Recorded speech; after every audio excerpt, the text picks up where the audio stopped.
What is a ghost made of? If a ghost were a real phenomenon existing in the world, it would be detectable by instruments tuned to whatever the phenomenon's nature. If it is visible to the naked eye, say in the form of a young woman dressed for a Victorian wedding, then it presumably involves the reflection of electromagnetic radiation. By that means, its trace makes a difference to the retina of the eye or the film of a camera. If it is an invisible entity, then its presence must make a difference in the material environment in order for it to be said to exist. Otherwise, what does existence mean? The ghost must be made of some substance or physical disturbance, a material ectoplasm, or a local field phenomenon. In fact, as most of us understand, there is no such thing as a ghost. If there were, then a controlled experiment could be devised to demonstrate that fact. Yet it seems as though the believers in ghosts, or demons, or angels, or fairies are making a different claim, whether they realize it or not. They purport the existence of things supernatural. These supernatural things must exist in a different realm, or a different dimension, than our ordinary space and time. By some means, such things might have occasion to cross over and visit us here, in the material realm. In this spirit, Gilbert Ryle made the reasonable comparison between Cartesian dualism and the idea of natural and supernatural phenomena. He referred to this conception of consciousness as the ghost in the machine. He was responding against the notion that there is a material world and a separate interacting mental world. According to such a view, the mystery of consciousness is in the interaction with the physical realm. Ryle criticized dualism in his book, The Concept of Mind. He wrote, quote, "The official doctrine, which hails chiefly from Descartes, is something like this. With the doubtful exception of idiots and infants in arms, every human being has both a body and a mind. Some would prefer to say that every human being is both a body and mind. His mind and his body are ordinarily harnessed together, but after the death of the body, his mind may continue to exist and function. Human bodies are in space and are subject to the mechanical laws which govern all other bodies in space.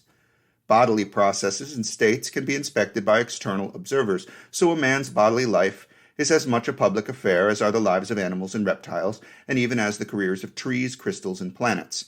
But minds are not in space, nor are their operations subject to mechanical laws. The workings of one mind are not witnessable by other observers. Its career is private. Only I can take direct cognizance of the states and processes of my own mind. A person, therefore, lives through two collateral histories, one consisting of what happens in and to his body, the other consisting of what happens in and to his mind. The first is public, the second private. The events in the first history are events in the physical world. Those in the second are events in the mental world." Unquote. What Ryle called the official doctrine has not really been the scientific framing for some time. I'm as prepared to deny the existence of a non-physical conscious entity as he is. But I fear he dumps out the whole bathtub without regard to the baby. He seems to reduce the phenomenon of consciousness out of the complete description of the universe. To the extent that he does so, he is making an error. This is why, throughout this podcast, I have insisted that we are searching for a physical explanation for consciousness. The problem is not about determining the interaction between separate realms. It is about finding consciousness within a common physical reality with everything else.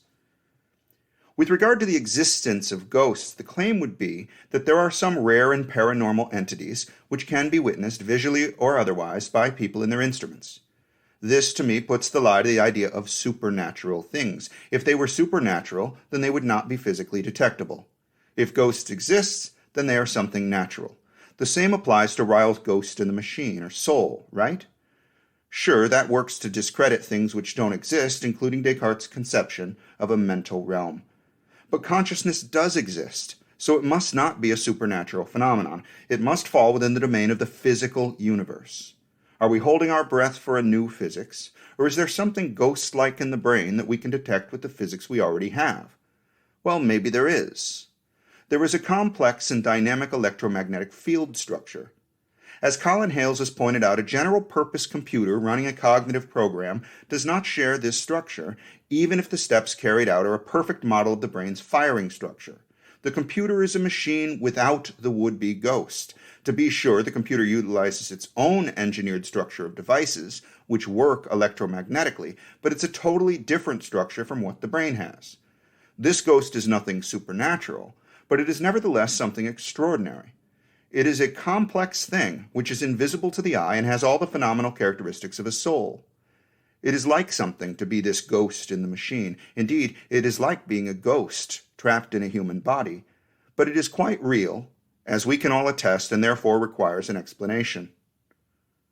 I like what Peter Godfrey-Smith had to say about this in the final chapter of his book Metazoa.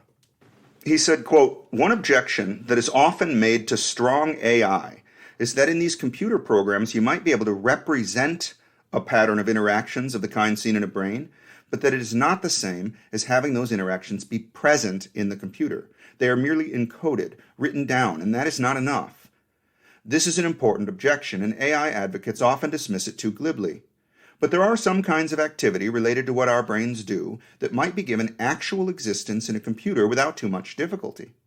Suppose that a brain was just a signaling and switching network, where neuron A triggers the firing of neurons B and C, neuron C affects D, E, and F, and so on, and this is all that happens.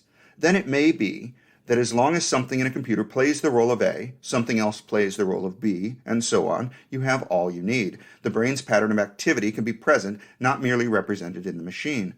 But neurons and brains do more than this.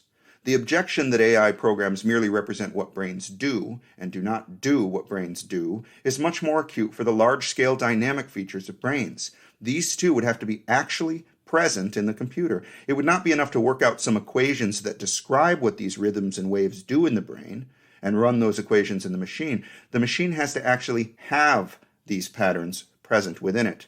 Unquote. In agreement with the author, I am beginning to think that there is an error to expect a machine containing a network of switches contrived to mimic the scheme of the thalamocortical nervous system to be sufficient for consciousness. And I don't say that because I think the conscious machine has to be biological. It doesn't.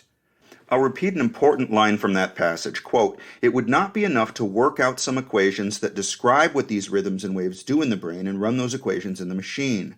The machine has to actually have these patterns present within it." Unquote. These rhythms and waves are electromagnetic, and their influences depend upon proximity. It all depends on the specific physical arrangement as it occurs in the brain. There is more to this arrangement than the sequence of action potentials propagated from one neuronal switch to the next. How much more? And how much does it matter? At this time, I don't know for sure. A computer definitely has a different arrangement. But what about this? Imagine we had all the room in the world to build a real-world biological model of the brain.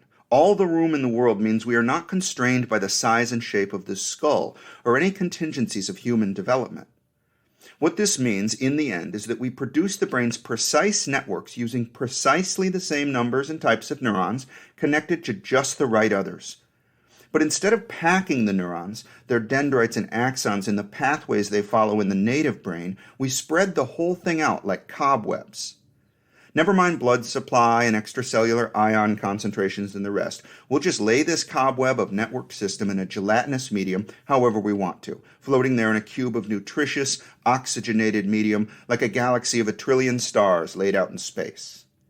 Axons need not be packaged into their usual tracks, and neurons need not lie next to other neurons to which they aren't directly connected. We've got this cobweb of interconnected neurons like strings of Christmas lights all tangled up. Remember, we have preserved all the connections.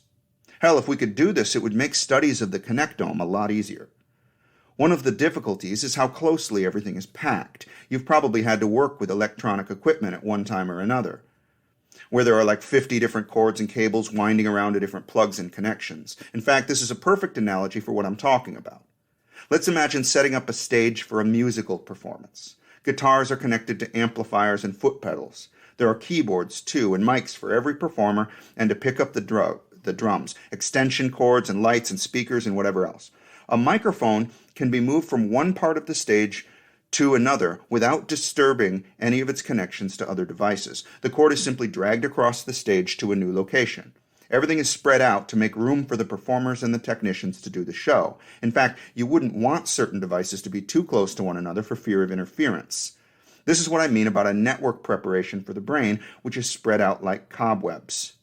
Our real-world spread-out biological brain model, or RWSOBBM, if you prefer, as I'm sure you don't, is networked the same as the brain but arranged differently in space. What difference should we expect this to make in terms of functional operation? Excellent question. What about the usual electromagnetic interferences? Won't those be rendered different?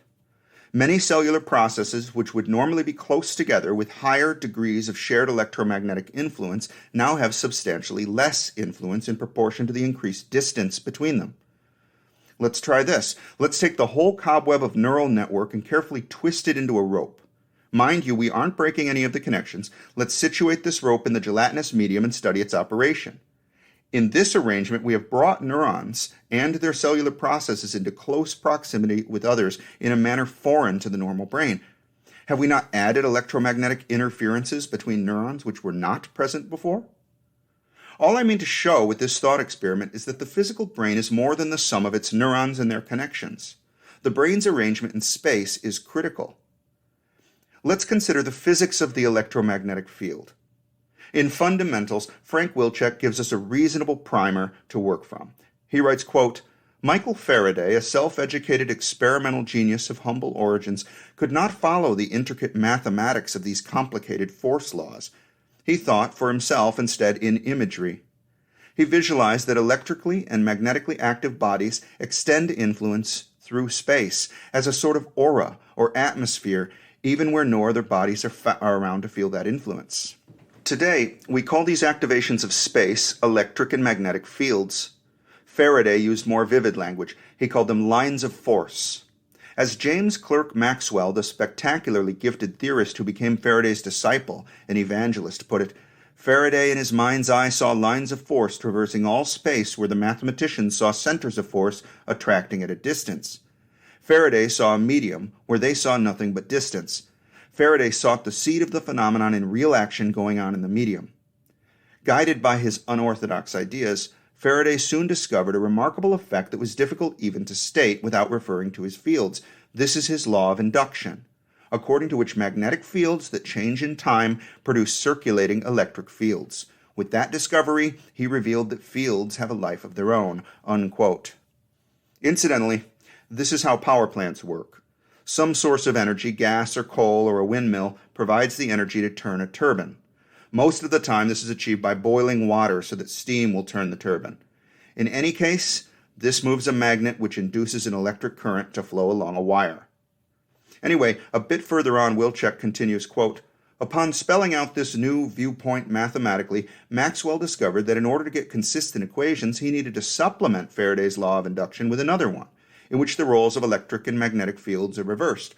According to Maxwell's law of induction, electric fields that change in time produce circulating magnetic fields. When he married the two field-based induction laws, Faraday's and his own, Maxwell discovered that they gave birth to a dramatic new effect. One could have a self-restoring, permanent traveling disturbance in electric and magnetic fields.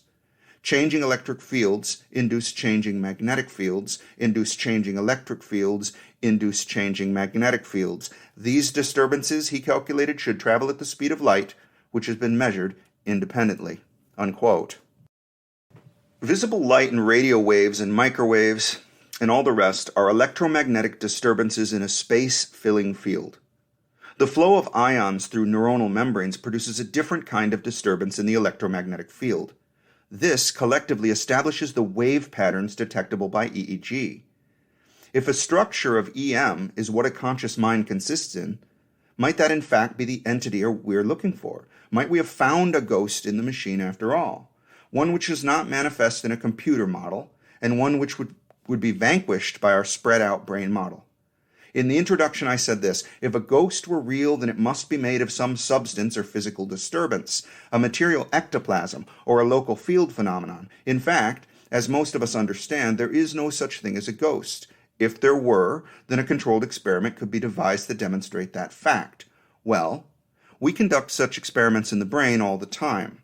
If the brain is alive, then there is a certain kind of complex physical disturbance in the electromagnetic field. If this is the entity we are after, then it isn't a ghost after all. It is perfectly natural, the baby which Gilbert Ryle dumped out crying when he emptied the bath. Look, I don't know, just as no one does, what fundamental physics underlie or enable subjectivity. Furthermore, there is more to physics, including quantum physics, that we still do not understand. I recognize that above the atomic level, everything which interacts physically is a matter of gravitation and electromagnetics, so the door is open to a permissive kind of panpsychism that I am highly skeptical of. It mustn't be that electromagnetism is to subjectivity as mass is to gravity. With the temporally integrated causality landscape, I endeavored to describe the physical arrangement that would be logically necessary for a united conscious mind with a point of view upon content. In using causality, I either wisely or naively kept agnostic about the physical mechanism of causation. I remain agnostic. In any case, the physics of the brain amount collectively to an invisible structure. I call it the TICL. Call it a ghost if you want. I'm not bothered.